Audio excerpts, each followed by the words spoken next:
Hello बच्चों, कल मैंने आपको एयर पॉल्यूशन स्टार्ट किया था, केवल डिफिनीशन बताई थी, उसके आगे का बताना था हमें। तो वहीं से स्टार्ट करते हैं।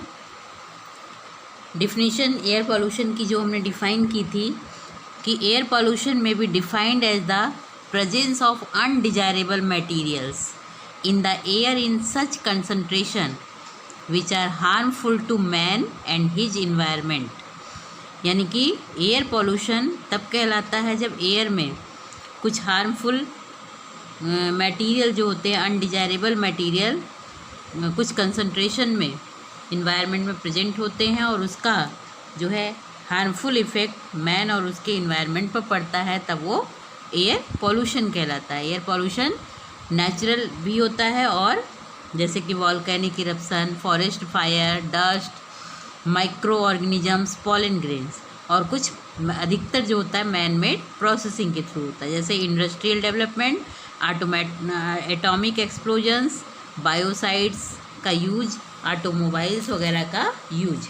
अब हम आते हैं सोर्स ऑफ एयर पॉल्यूशन। क्या क्या सोर्स है एयर पॉल्यूशन के? एयर पॉल्यूशन जो होता है mainly air pollution can be man made और नेचुरली अकरिंग। तो मेन सोर्सेस इसके जो होते हैं जैसे stationary and air sources. Stationary sources of air pollution refers to an emission sources that does not move, जैसे utilities, chemicals, manufacturing industries.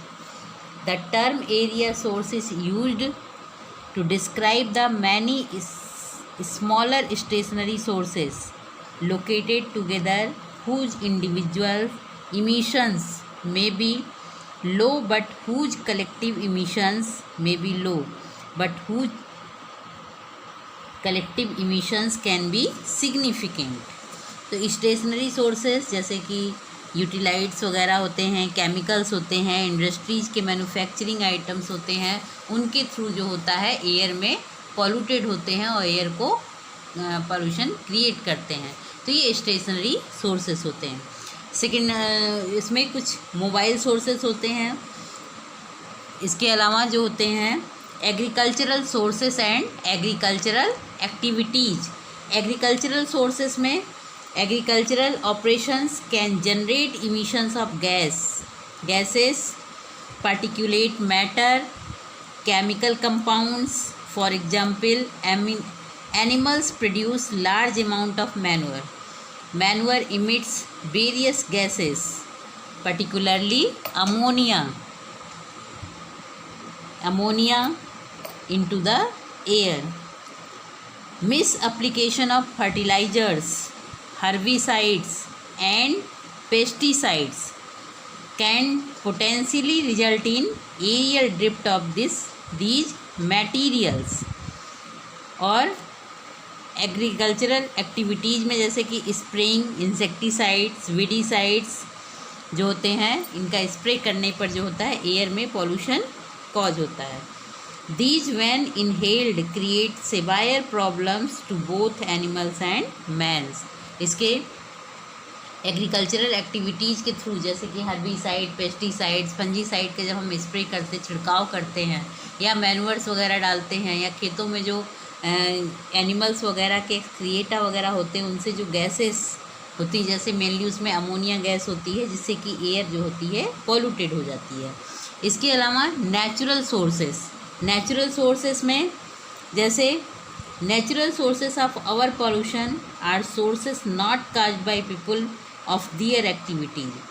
N erupting volcano emits particulate matter, gases, plants, trees emit hydrocarbons and forest fire can emit large quantities of pollutants।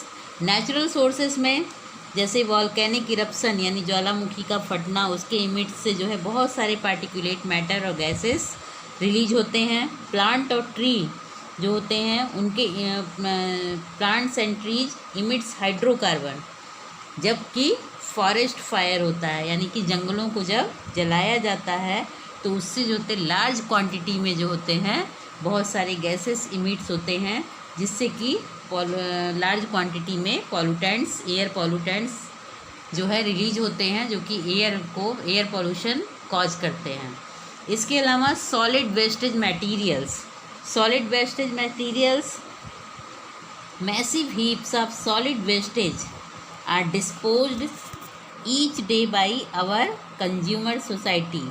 It is estimated that about 10 billion tons of solid wastage are produced every year in the world and are dumped into the surroundings. Solid wastage are unwanted materials thrown away in solid from arising from the normal community activities. It including garbage, जैसे कि kitchen and food wastage material होते हैं, rubbish material जैसे कि paper, rag, glass bottles, and building में डिब्रीजेज जैसे कि cement वगैरह है, बालू है, कंक्रीट है, रबलेस एंड अमेंडनेंट व्हीकल्स, इनके थ्रू जो होता है सॉलिड वेस्टेज मटेरियल, जैसे कि बॉटल पी करके फेंक दिया, पानी पी करके, या फिर कोई ड्रिंकिंग मटेरियल है उसको पी करके फेंक दिया। और उसके अलावा फूड वेस्टेज है, rubbish material, paper, rag, glass bottle, building debris, rubbles materials, vehicles वगैरह के, उन्हें जब हम फिल्म फेंकते हैं तो धीरे धीरे जो है कुछ डिग्रेडेबल होते हैं, कुछ स्लोली डिग्रेडेबल होते हैं, कुछ नॉन डिग्रेडेबल होते हैं। तो ये मटेरियल जो होते हैं एयर को पॉल्यूशन कॉज करते हैं। इनके अलावा फॉसिल फ्यूल्स, यानी जिन फॉसिल फ्यूल का कंबस्टन के थ्रू भी जो होता है एयर पॉल्यूशन कॉज होता है। Burning of wood, charcoal, petroleum, other fossil fuels cause air pollution by release of CO2, SO2 यानी कि कार्बन के ऑक्साइड, सल्फ़र के ऑक्साइड, नाइट्रोजन के ऑक्साइड, ये रिलीज होते हैं फॉसिल फ्यूल के कंबस्टन से। Petroleum consist mainly of hydrocarbons, sulphur and nitrogen, जिनकी वजह से जो होती है इन गैसेस की वजह से एयर पॉल्यूशन कॉज होता है। इसके अलावा इमिशंस फ्रॉम ऑटोमोबाइल्स, यानी गाड़ी, मोटर व्हीकल्स वगैरह के द्वारा जो इमिशन होता है गैसेस का या पार्टिकुलेट मैटर का। The major pollutants released from the vehicles like automobiles, locomotives, aircraft includes carbon monoxide, unburned hydrocarbons and nitrogen oxide. तो इससे carbon dioxide, carbon monoxide, nitrogen के ऑक्साइड, हाइड्रोकार्बन और बहुत सारी गैसेस रिलीज होती हैं। ये मोबाइल सोर्सेज जैसे एयर पॉल्यूशन के रिफ़र होते हैं। इनसे जो है मोबाइल सोर्सेज में रोड ट्रांसपोर्टेशन और अदर सोर्सेज में बोट्स हैं, प्लेन्स हैं, ट्रेन्स हैं, इन सभी के थ्रू जो होता है इमिशन होता है, उसके थ्रू जो होता है एयर पॉल्यूशन कॉज होता है। इसके अलावा इंडस्ट्रीज वगैरह के through, industries like paper and pulp, factories, petroleum, refineries, fertilisers plants, steel industries and thermal power plants are the main source of air pollution. Industries में paper pulp, factory, petroleum, refinery, fertilisers, steel industry, thermal power plants, ये सभी जो हैं air pollution के main source होते हैं। इसके अलावा स्मोक भी एयर पॉल्यूशन कॉज करता है। स्मोक यानी कि स्मोक एंड फॉग मिल करके स्मोक बनाता है, जो कि एयर पॉल्यूशन कॉज करता है। Smoke is harmful both for animals and plants. Smokes develops the entire area like thick blanket in the vicinity of big cities and industries. Photochemical smoke is highly oxidizing pollutants. Polluted atmosphere comprising largely of, जैसे कि ozone, nitrogen के oxide H2O2 और organic पेरोक्साइड्स and pan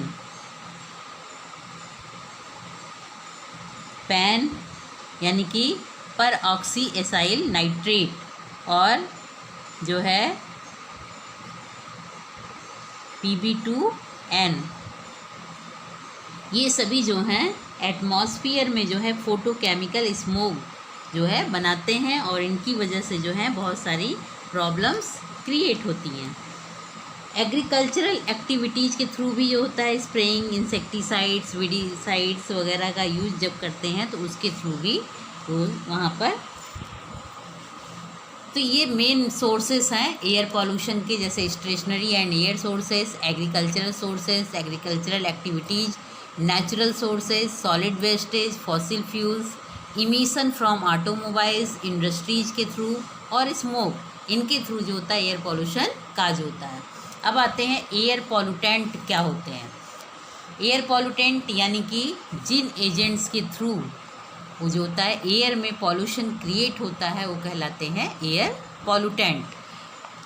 मैंने पहले जब pollution अपने पिछले video में जब पॉल्यूशन पढ़ाया था तो उसमें पॉल्यूटेंट बताया था कि पॉल्यूटेंट 2 टाइप्स के होते हैं, तो एयर पॉल्यूटेंट्स भी 2 टाइप्स के होते हैं, primary and secondary.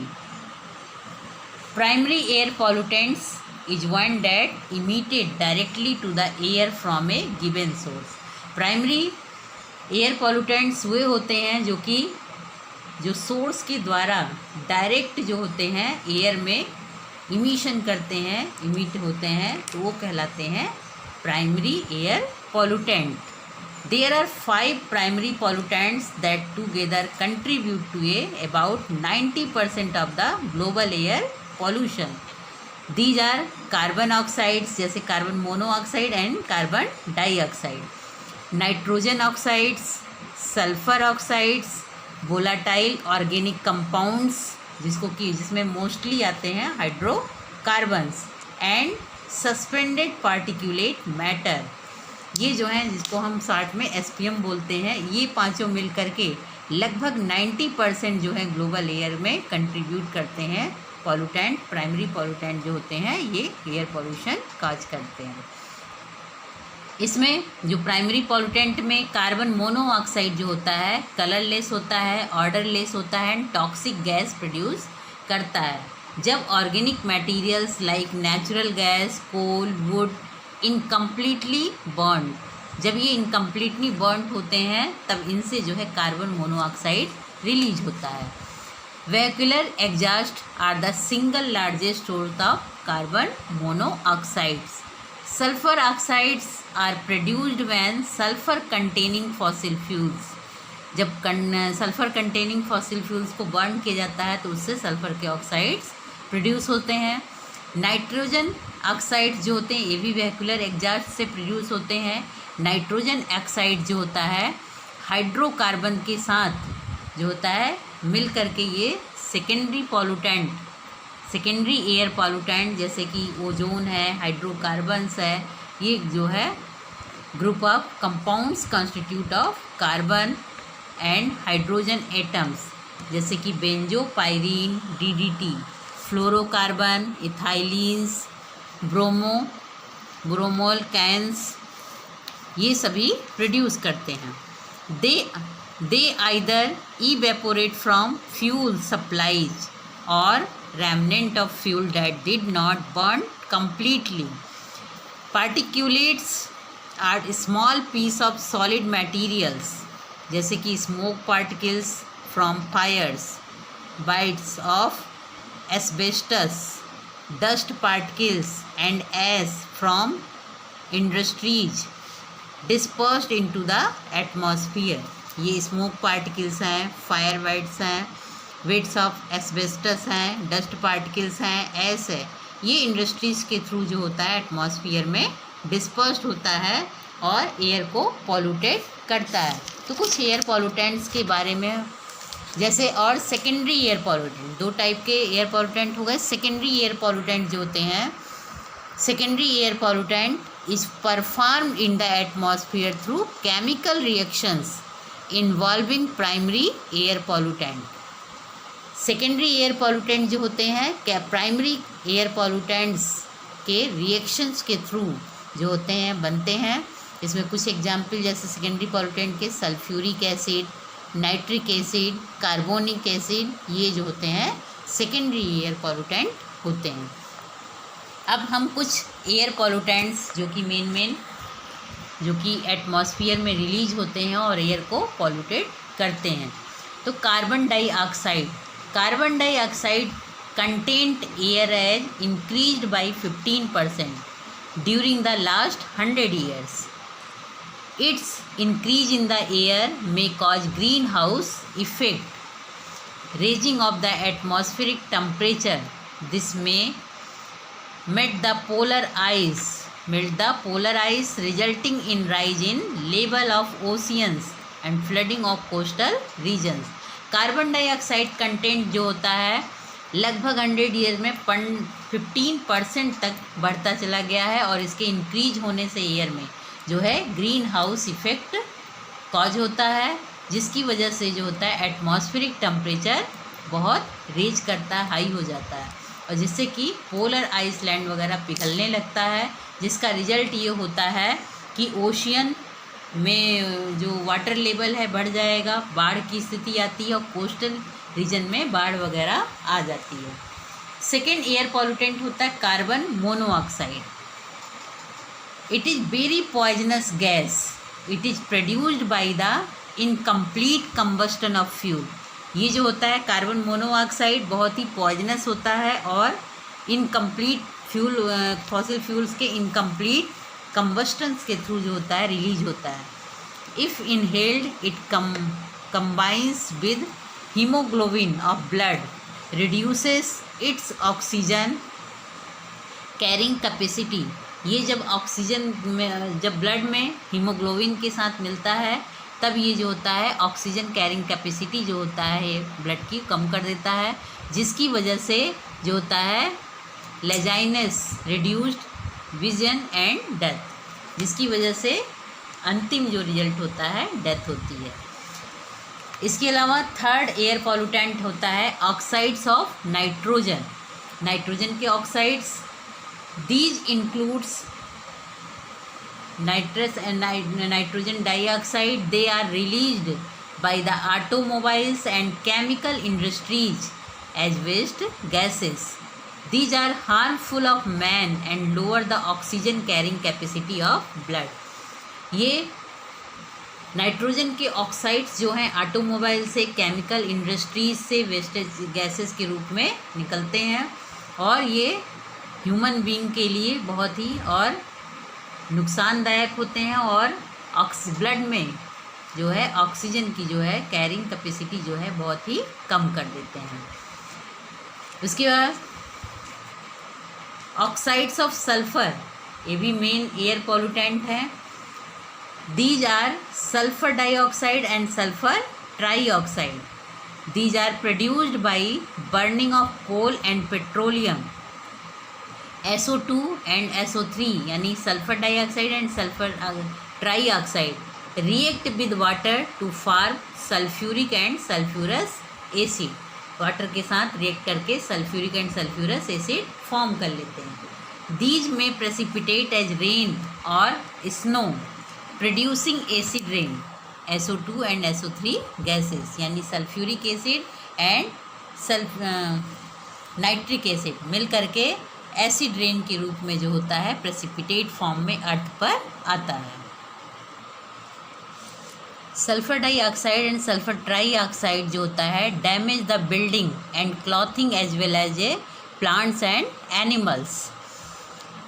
High concentration of SO2 cause chlorosis, disappearance of chlorophyll, plasmolysis, damage to mucous membrane, metabolic inhibition and ultimately death।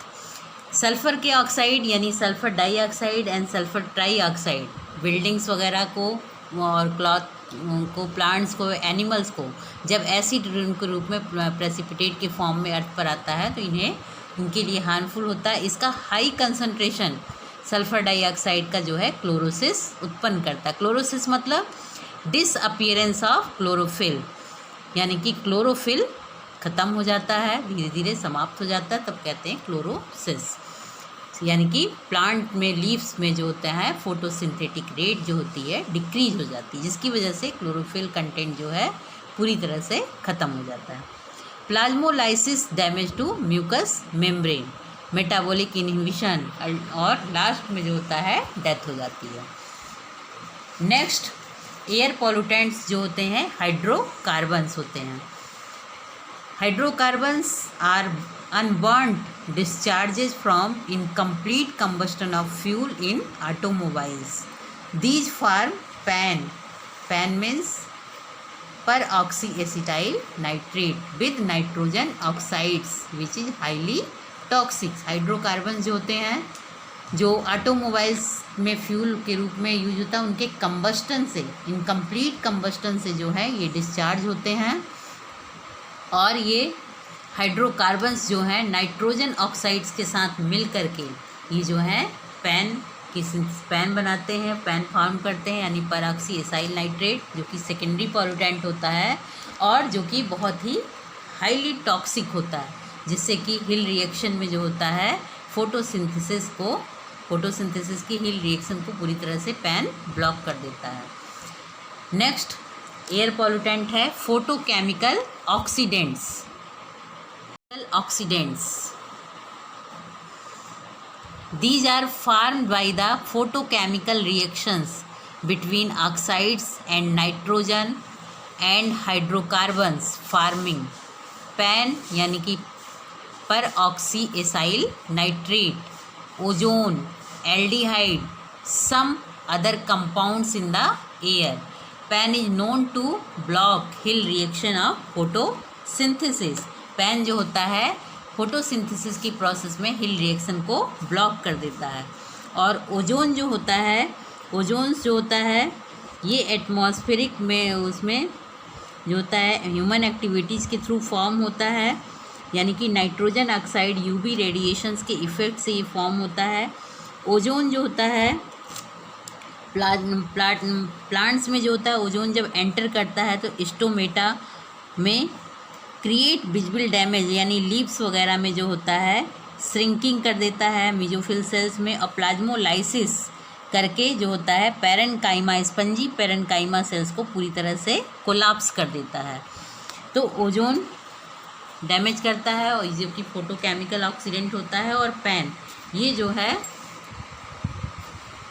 Harmful effect देते हैं और ये एयर पॉल्यूटेंट्स के रूप में एयर पॉल्यूशन कॉज करते हैं। इसके बाद aerosol are chemicals release in the air in the form of vapour. These include fluorocarbon, जिसमें कि कार्बन के कंपाउंड्स होते हैं, fluorine, present in emissions from the jet aeroplane, nitrogen oxides and sulphur oxides from supersonic aeroplanes. Aerosol deplete the ozone. Aerosol जो होता है ozone की जो लेयर है स्ट्रेटोस्फीयर में, उसको डिप्लेट करती है in the higher atmosphere. Thinning of ozone layer results in the more harmful ultraviolet rays reaching the earth. Aerosol ozone layer का डिप्लेशन करती है, जिससे कि अल्ट्रावायलेट रेज सीधे, जो कि ओजोन लेयर हमारे लिए अम्ब्रेला की तरह हमारा प्रोटेक्शन करती है यूवी रेडिएशन से, तो अल्ट्रावायलेट रेज सीधे अर्थ तक पहुंचेगा और हार्मफुल इफेक्ट पाएगा। नेक्स्ट एयर पॉल्यूटेंट्स होते हैं फ्लोराइड्स जो होते हैं rock, soil, minerals containing fluorides release होता है एक्सट्रीमली, जो कि टॉक्सिक गैसेस बनाता है, called hydrogen fluoride on heating. गर्म होने पर हाइड्रोजन फ्लोराइड गैस उत्पन्न होती है। This gas is highly injurious to livestock and cattle.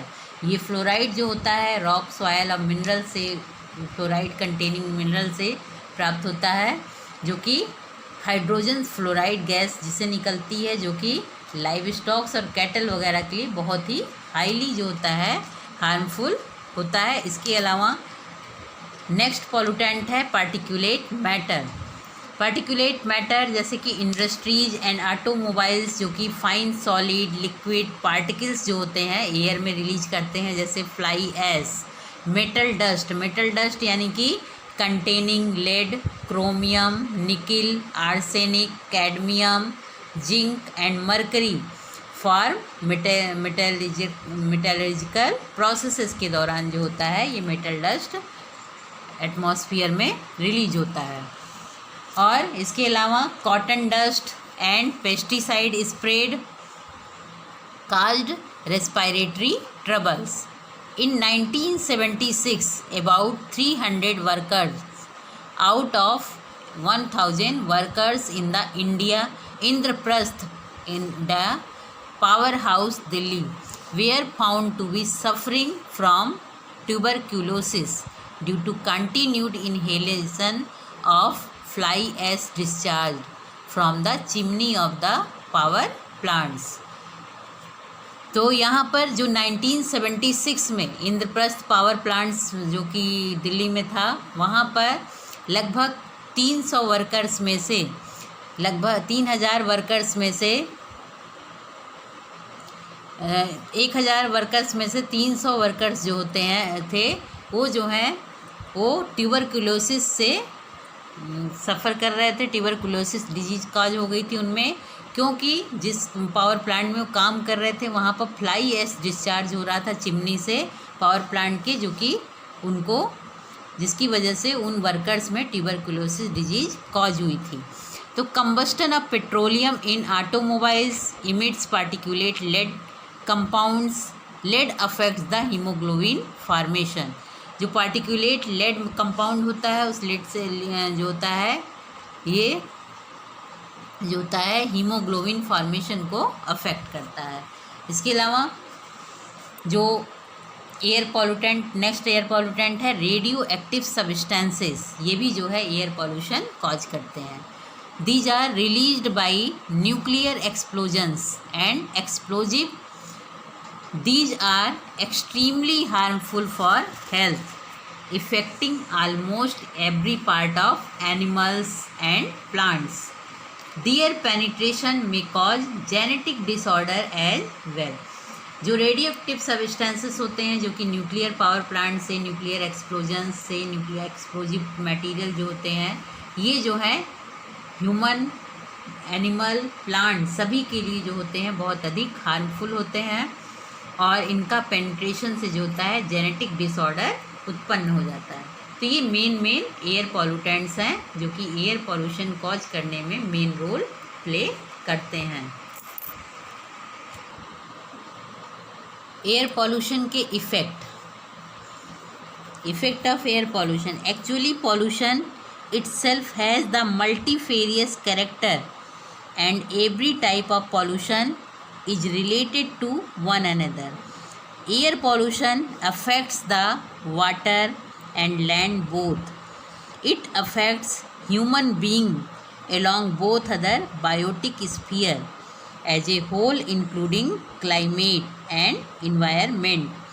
In this way, air pollution has got its local, regional and worldwide effects. So far as air pollution affects a locality or regional area, it operates in the four way. Air pollution केवल air को ही नहीं बल्कि land और water को भी affect करता है। इसकी हर तरह का पॉल्यूशन जो है मल्टीफेरियस कैरेक्टर का होता है और इससे ह्यूमन बीइंग, बायोटिक स्फीयर और क्लाइमेट और इन्वायरमेंट सभी जो हैं इससे प्रभावित होते हैं।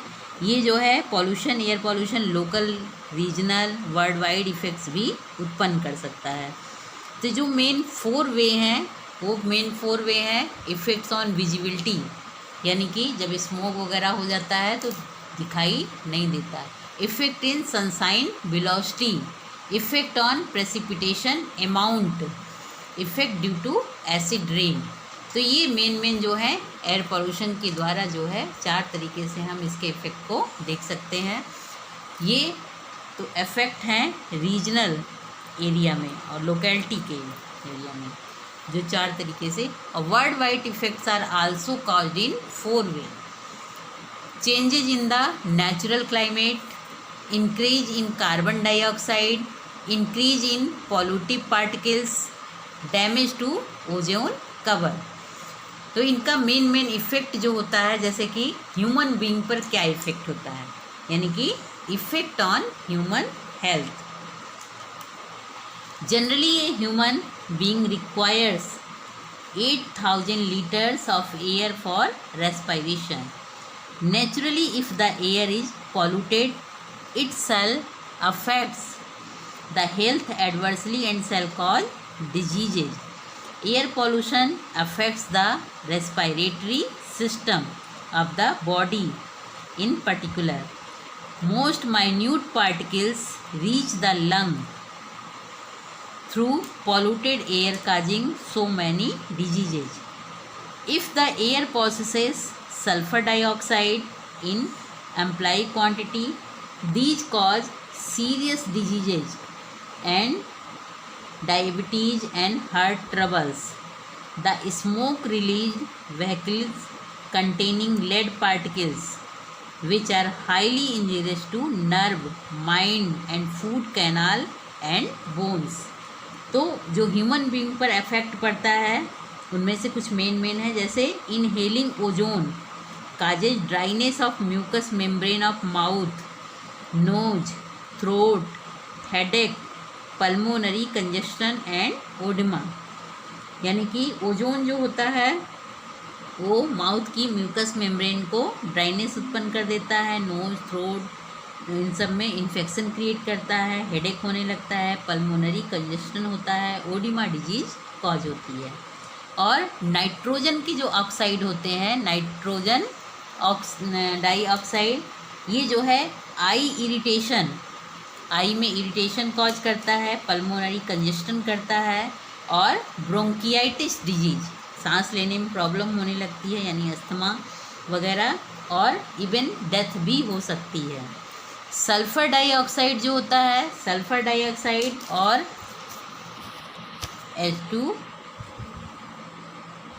H2SO4 sulphuric acid cause lung diseases like chronic asthma, bronchitis disease cause करता है। कार्बन मोनोऑक्साइड जो होता है, carbon monoxide is dangerous air pollutant that causes headache, dizziness, vomiting, चक्कर आना, उल्टी होना, सर दर्द होना कार्बन मोनोऑक्साइड की वजह से, और डेथ भी हो सकती है। Oil mixes emerge from motor cars result on localised pulmonary fibrosis. Dust particles जो होते हैं अस्थमा कॉज करते हैं, कफ और अदर डिजीजेज भी कॉज कर सकते हैं। तो ह्यूमन हेल्थ पर असर पड़ता है इनके, ब्रोंकियाइटिस, अस्थमा, हेडेक, पल्मोनरी कंजेशन, आई इरिटेशन और क्रोनिक अस्थमा, हेडेक और पल्मोनरी फाइलोरोसिस और कफ और अदर डिजीजेज भी इनके द्वारा ह्यूमन हेल्थ पर असर डालती हैं। इनके अलावा इनका जो है इफ़ेक्ट एयर पॉल्यूशन का जो होता है एनिमल्स एंड इंसेक्ट पर भी पड़ता है। तो इन पर इफ़ेक्ट जो पड़ता है, जैसे क्लोराइड कंपाउंड्स होते हैं, जब वो फॉडर, एनिमल फॉडर वगैरह पर, यानी कि when chloride compounds fall on the fodder of the animals, they make it poisonous and it's intrusion and in the bodies of animals cause even the death of animals. The insect etc. also die due to this type of pollution. जब chloride वगैरह का compound जो है fodder वगैरह पर animal के गिरते हैं तो वो उस फॉडर को पॉइजनस बना देते हैं। जब ये फॉडर को एनिमल्स फीड करते हैं तो ये उनकी बॉडी में पहुंच जाता है और उनमें जो होता है डिजीज कॉज करता है और एनिमल्स की डेथ हो जाती है। इंसेक्ट वगैरह भी इस पॉल्यूशन से डेड हो जाते हैं। इफ़ेक्ट्स ऑन वेजिटेशन, यानी कि वेजिटेशन या प्लांटेशन पर क्या इफ़ेक्ट इसका पड़ता है, प्लांट्स पर क्या इफ़ेक्ट होता है। तो due to air pollution the plants remains unable to get ambient light which affects their photosynthetic ability. Trees, vegetables, fruits and other plants are very susceptible of air pollution. Sulfur dioxide causes the leaves become colorless than black. Colourless हो जाती है leaf sulphur dioxide की वजह से, जिससे कि वो last में ब्लैक हो जाता है। At last these begin to fall, और टूट करके पत्तियाँ गिर जाती हैं। सम पॉल्यूशन इंडिकेटर प्लांट, जैसे साल्विया है, साल्विया को एयर पॉल्यूशन का इंडिकेटर भी कहा जाता है। साल्विया, बरगद, चील, डहेलिया, जीनिया और ग्लैडियोलस, ये सभी प्लांट जो होते हैं एयर पॉल्यूशन इंडिकेटर कहलाते हैं। अब प्लांट्स पर क्या इफ़ेक्ट होता है एयर पॉल्यूटेंट्स का। सल्फ़र डाइऑक्साइड जो होता है क्लोरोसिस कॉज करता है, जिसकी वजह से प्लांट्स की जो लीव्स की सेल्स हैं, टिश्यूज हैं, वो डेथ हो जाती हैं। फ्लोराइड्स जो होते हैं एंड पैन जो होता है लीफी वेजिटेबल्स को डैमेज कर देता है। क्योंकि जो है पैन जो है फोटोसिंथेसिस की हिल रिएक्शन को ब्लॉक कर देता है, और फ्लोराइड्स भी कॉज करता है, जिसकी वजह से कि लीफी वेजिटेबल्स पूरी तरह से समाप्त हो जाती हैं। नाइट्रोजन के ऑक्साइड्स एंड फ्लोराइड्स ये जो है क्रॉप यील्डिंग को जो है घटा देती हैं, क्रॉप यील्डिंग को पूरी तरह से रिड्यूस कर देती हैं। Hydrocarbons cause premature yellowing and fall of leaves and birds. Air pollution kills lichens. अगर हाइड्रोकार्बन्स जो होते हैं वो पत्तियों और बर्ड्स वगैरह जो होती हैं लीव्स की, उनमें जो है प्रीमेच्योर येलोइंग कॉज करती हैं, जिसकी वजह से पत्तियां और बर्ड जो हैं समय से पहले गिर जाती हैं। और जहाँ पर एयर पॉल्यूशन होता है वहाँ लाइकेन जो होते हैं डेड हो जाता है, इसलिए लाइकेन को भी हम एयर पॉल्यूशन इंडिकेटर के रूप में यूज करते हैं, क्योंकि एयर पॉल्यूशन होगा तो वहाँ पर लाइकेन ग्रो ही नहीं कर पाएंगे। Smoke and dust cover the leaf surface and reduce photosynthetic capacity of plants. Smoke और डस्ट जो होते हैं वो लीफ सरफेस को पूरी तरह से कवर कर लेते हैं, जिससे कि प्लांट्स में फोटोसिंथेटिक कैपेसिटी जो होती है रिड्यूस हो जाती है, जिससे कि पत्तियों में जो होता है क्लोरोसिस होती है, जिसकी वजह से पत्तियां जो होती हैं वो टूट के गिर जाती हैं। ओजोन जो होता है सीरियल्स यानी अनाजों को, फ्रूट्स, कॉटन, क्रॉप्स, इनको जो है डैमेज कर देता है। तो वेजिटेशन पर इनका इफ़ेक्ट जो होता है पूरी तरह से क्लोरोसिस उत्पन्न करना, सेल्स और टिश्यूज की डेथ करना, लीफी वेजिटेबल्स को डिस्ट्रॉय कर देना, क्रॉप यील्डिंग को ख़त्म कर देना, और लीफ और बर्ड्स को जो होता है प्री मेच्योर येलोइंग हो करके डेथ हो जाना, और प्लांट में फोटोसिंथेटिक रेट जो है रिड्यूस्ड कर देना, और पूरी तरह से फ्रूट, कॉटन, सीरियल्स, क्रॉप को पूरी तरह से ओजोन जो है डैमेज कर देता है। तो वेजिटेशन पे इनका ये इफेक्ट पड़ता है। और एयर पोल्यूशन का क्लाइमेट और एटमॉस्फेयर पर क्या इफेक्ट पड़ता है। क्लाइमेट और एटमॉस्फेयर में जैसे कि air pollution affect the ozone cover very seriously. It is protection armour of the earth. Ultraviolet rays which are diffused by the sun are dissolved by this cover. Chlorofluorocarbon जिसको हम CFC भी कहते हैं, chlorofluorocarbons we are leading to depletion of ozone layer. जो chlorofluorocarbon होता है ये जो ओजोन की लेयर है उसको धीरे धीरे डिप्लेट करता जा रहा है। Changing the ozone layer having serious implications of for Mankind. जो है ओजोन लेयर का धीरे धीरे घटते जाना जो है ह्यूमन बींग्स के लिए बहुत ही ज़्यादा नुकसानदायक सिद्ध होगा। जनरली ए स्मोग या डोम जो कि इंडस्ट्रियल रिफ्यूज के थ्रू जो होता है कॉज होता है स्मोक, मतलब smoke plus fog. Smoke created by the industrial refuse on and above the industrial cities, industrial cities के ऊपर पूरी तरह से छा जाता है, जिससे विजिबिलिटी जो होती है कम हो जाती है। It affects the clouds, temperatures and rain. Dust स्ट्रोम affects the local climates, dust स्ट्रोम जो होता है लोकल क्लाइमेट को पूरी तरह से अफेक्टेड करता है। डस्ट एंड स्मोक, जिसे कि हम स्मोक कहते हैं, स्मोक प्लस फॉग, फॉग ये बनाता है स्मोक।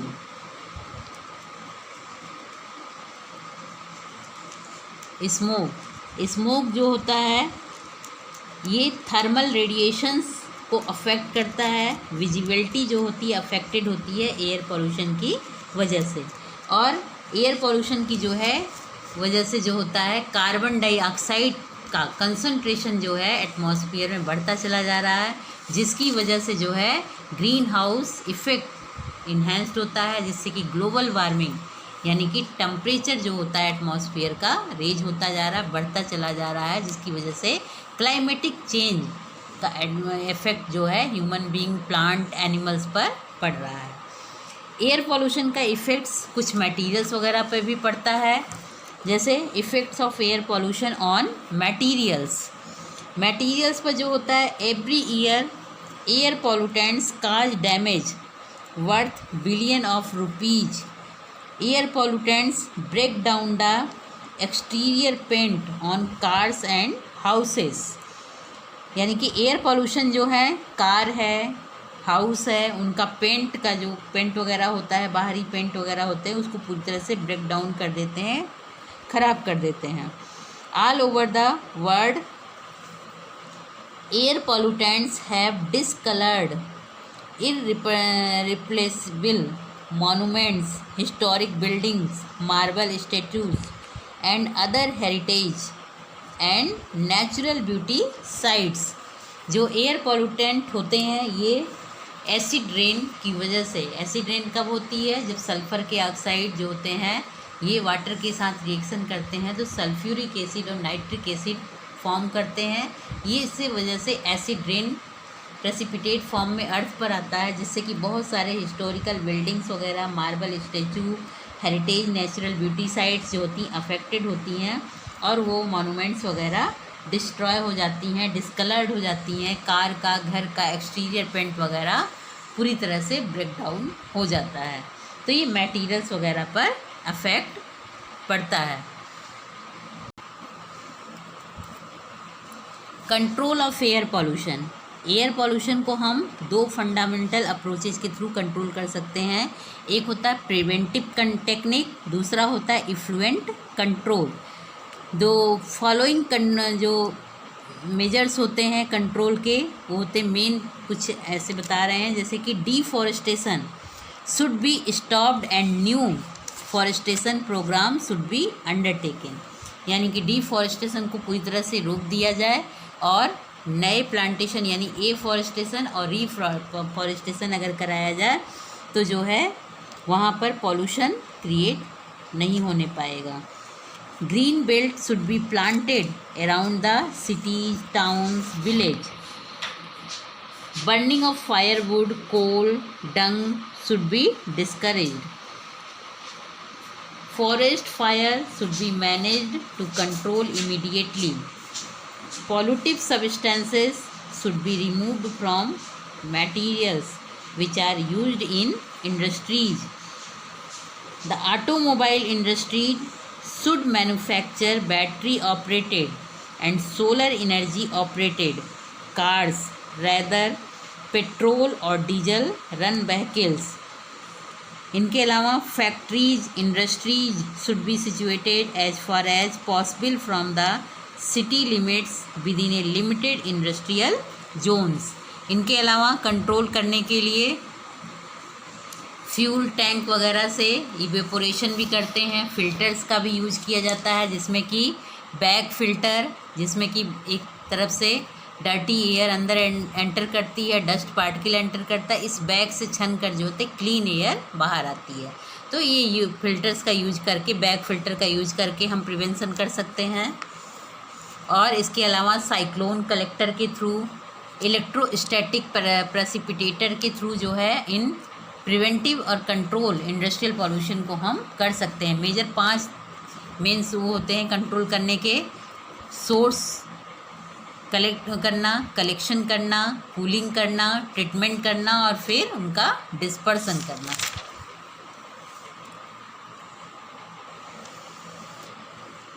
तो गैसियस पॉल्यूटेंट्स को हम वेट सिस्टम के थ्रू, ड्राई सिस्टम के थ्रू, वेट ड्राई सिस्टम के थ्रू, वेट स्क्रबर के थ्रू जो है डस्ट और वाटर अंदर एंटर करता है, डर्टी वाटर यहाँ से अंदर एंटर करता है, वाटर के थ्रू इसको जो है क्लीनिंग करते हैं और वेट स्क्रबर के थ्रू और क्लीन एयर बाहर आ जाती है। और इसके अलावा कंट्रोल हम करते हैं एयर पॉल्यूशन का लॉ द्वारा। तो control of air pollution through law, इसमें बहुत सारे लॉज बनाए गए हैं जिसकी वजह से हम एयर पॉल्यूशन को कंट्रोल कर सकते हैं। जैसे बंगाल स्मोक नॉसेंस एक्ट 1905 में, मोटर व्हीकल एक्ट 1938 में, द गुजरात स्मोक नॉसेंस एक्ट 1953 में, the air prevention and control of pollution act 1971 में। इट वॉज अमेंडेड इन 1987, बनना था 71 में और इसका अमेंड किया गया था 1987 में। द एनवायरमेंटल प्रोटेक्शन एक्ट 1986 में और द मोटर व्हीकलर 1988 में, और इसका फोर्स से इसको लागू किया गया था 1/7/1989 को। तो इस तरह से एयर पॉल्यूशन का लॉ के थ्रू भी कंट्रोल किया जा सकता है। That's all. Thank you.